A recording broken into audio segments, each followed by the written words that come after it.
It's like, guys,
Welcome friends to an ArkDiscovery.com update. We just returned from Turkey a month ago, where we were first in Israel with our tour group, and then we came over to the Noah's Ark area. We had a great time out there, got to see a lot of exciting things, and while we were out there I was able to get some drone footage. We'll look at that in just a moment, drone footage of the Ark. But we've had a question come up regarding which end of the Ark would the anchor stones be attached. Some of you have seen the anchor stones before. They're very large sea anchors that hung off the end of the Ark with a hole drilled near the top where a rope could be pulled through, and then they would be attached to one end of the Ark. Now if you go on Wikipedia, it will tell you which end of the boat where they should be attached, and it's to the bow or to the front here. And this would keep the front facing the oncoming waves. The pointed front, the Ark was made with a pointed front for a reason, so it could pierce the waves that were coming in. And by having this weighted and having resistance in the water here, it would allow the stern to come in perpendicular to the oncoming waves. And so God, I'm sure, designed that, told Noah what to do regarding the sea anchors, and so that's how it helped the Ark to survive these huge waves during the storm. Now, as I say, we returned from Turkey a month ago. We got to go out to the Ark site, and we got to meet with an archaeologist while out there. Our next update, we'll go into that in more detail. But he's very excited about the site, and I took my drone, and we're able to get 12 minutes of some nice drone footage of the Ark. We'll go over a few brief elements relating to the Ark before we show the drone footage, and then we'll go into the 12 minutes of drone footage. So here we'll start that. So we're here in eastern Turkey. We can see Mount Ararat to our left. We're driving through the valley here. That's not our destination. We're looking for another location. It's actually down the road from Dagabayazit, the city. It's about 12 miles out of the city, and we see this road sign, Nuhin Gamishi, or Noah's Ark, 5 kilometers up the mountain. That's where we're headed. And we're heading up the mountain road here toward the Ark site. We can see again Mount Ararat to our right, and we're climbing the mountain. After about 5 minutes or so, we see the real Noah's Ark to our left here. And this was declared a national park in 1987, and the Turkish government built a visitor center overlooking the site.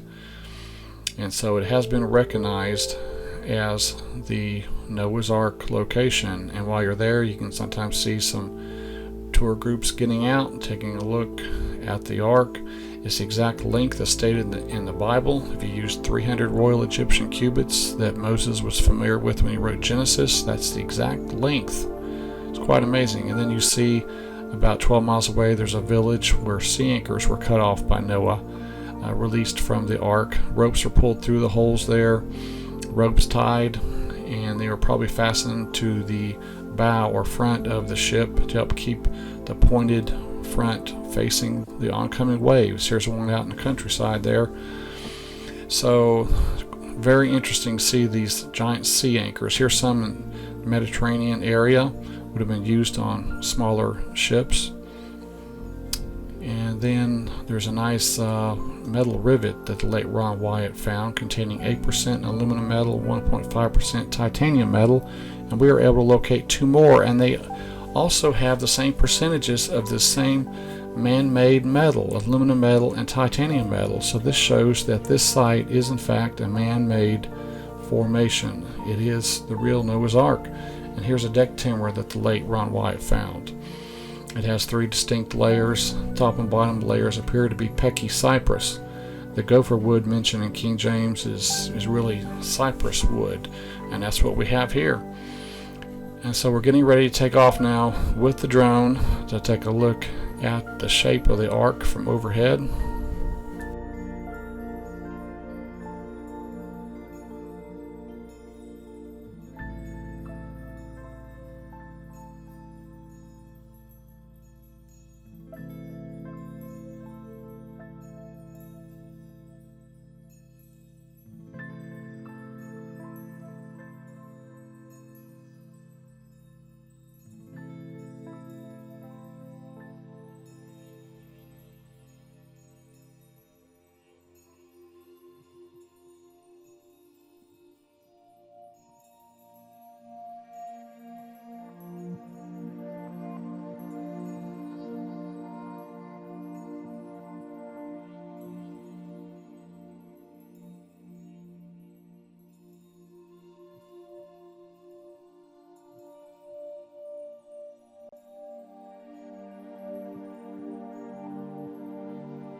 Okay, I hope you like that.